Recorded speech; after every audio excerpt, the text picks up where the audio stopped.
The Duchess of Sussex then recounts how she went on a letter-writing campaign, sending letters to the First Lady at the time, Hillary Clinton, attorney Gloria Allred, and Nick News W/5 host Linda Lerby. Her, not quite. Page 11 of Tom Bower's book Revenge, states that Meghan received no replies to any of her letters. Her father,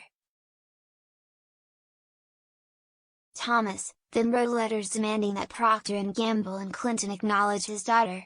Again, no response. Thomas, using his showbiz contacts, arranged for Linda Lerby, a host on Nickelodeon, a children's TV channel, to report Meghan's protest at her school.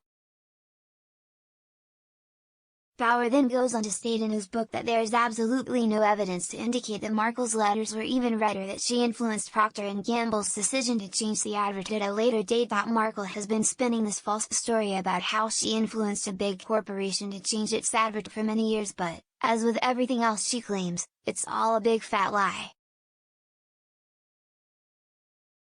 The Duchess of Sussex debuted her new podcast Archetypes today, which examines the stereotypes which women face. During the first episode, she recounted her anger at a 1990s advertisement that said women are fighting greasy pans. Meghan claimed that 2 boys in her class, after viewing the commercial, said that women belonged in the kitchen. Meghan said, "I was furious. Women?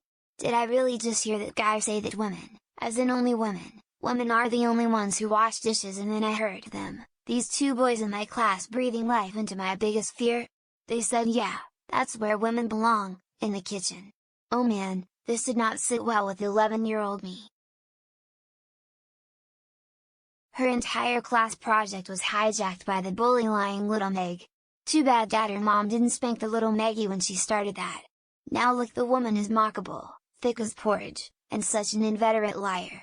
To still push these lies shows no conscience or morals. She really has fallen into the mud. Mark's a liar and a divider. She sows discord. She creates enemies where none exist. In this comment, she trashed 2 boys in her class. Does Meghan hate men?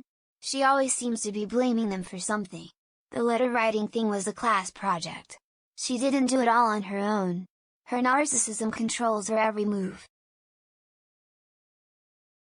Meghan Markle doesn't know what it means to be a female. Nope. Her dad wrote the letter because her letter didn't get a response. Not sure he did either. Another twisting of the truth to gain attention. Read Bower's book.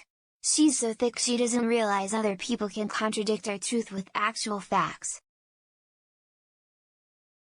The Duchess of Sussex then recounts how she went on a letter-writing campaign, sending letters to the First Lady at the time, Hillary Clinton, attorney Gloria Allred, and Nick News W/5 host Linda Lerby. She also wrote to the head of the soap company to ask to have the word women in the ad changed to people.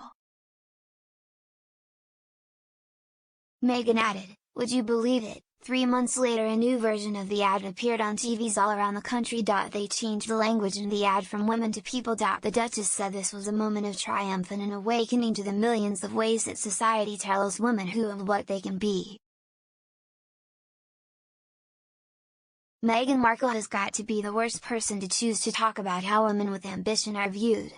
After showing the world she had cast aside friends and family, even the in-laws, for her ambition.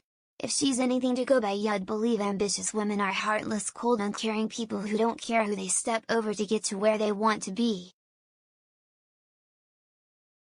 She added, "In the last few years, my desire to do something about it has grown." Meghan said she wishes to follow in the footsteps of her younger self, but that she has found a medium that may be a tiny bit more effective, presumably referring to the new podcast. The podcast will feature a dozen episodes that will rip apart the boxes that women have been placed into for generations, according to the Duchess.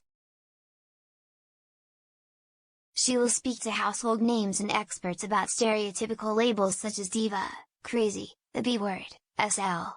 She added, "Of course, I know a thing or two about these labels myself." The first episode in the 12-long series focuses on what Meghan calls the double standards placed on women who are ambitious. It is called The Misconception of Ambition with Serena Williams and features a tennis star.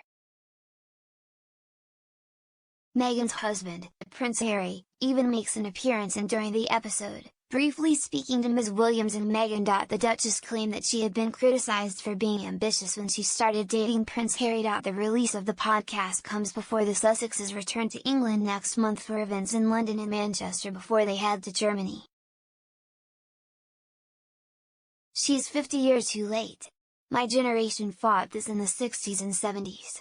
If she had a clue, it would be that women have been forced into the workforce due to economic issues too, which adds stress and challenges to any marriage or relationship. This podcast is so far behind the times.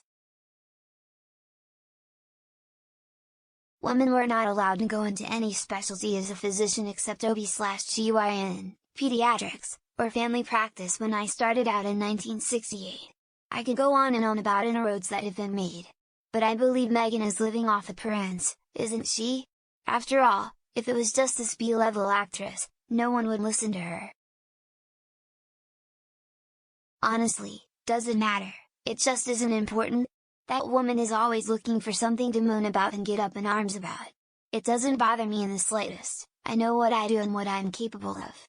I wash up, vacuum, and make beds, but I also dig the garden, make sure the car is topped up with air, oil, and water, and paint the garage. Wonder what she is capable of doing apart from flipping burgers, spending your husband's money, and stroking Osbean's arm and ego. Meghan Markle tries to sell her narratives on Spotify. Be ready for more invented true stories when she was the Wonder Girl who came to life to liberate persons, women, blacks, and browns. Boring stereotypes we have heard many times. But so woke. Deliciously woke, splashed and dripping all over. It really is time to stop feeding the lies, yeah. Time for factual, accurate journalism. This tripe was disabused as untrue in the recent book. Her father wrote the letters, but no one replied. Check the facts. As a woman of color, white is a color too, I have come from poverty to be a wealthy woman through my own hard work and proving I am the best person for jobs. They can never take your education away.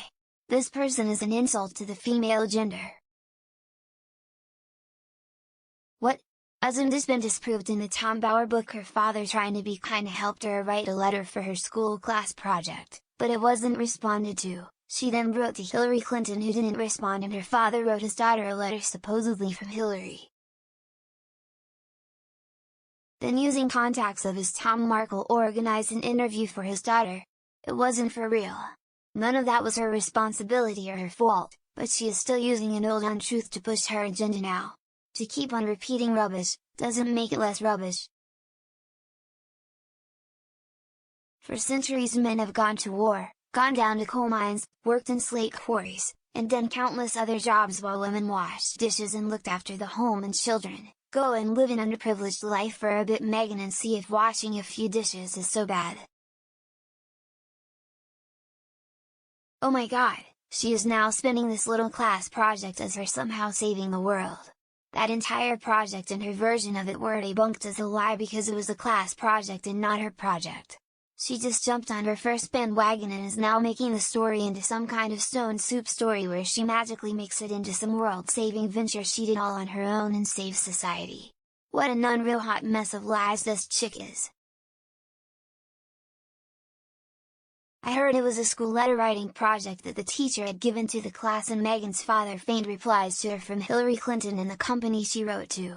She might just as well go on about Santa replying to her letter to Santa Claus for all the meaning it has. In Tom Bower's book, her father admits that she never got a reply from the dishwasher company or from Hillary Clinton, but he made it up. He talks a lot about not wanting to disappoint his little princess.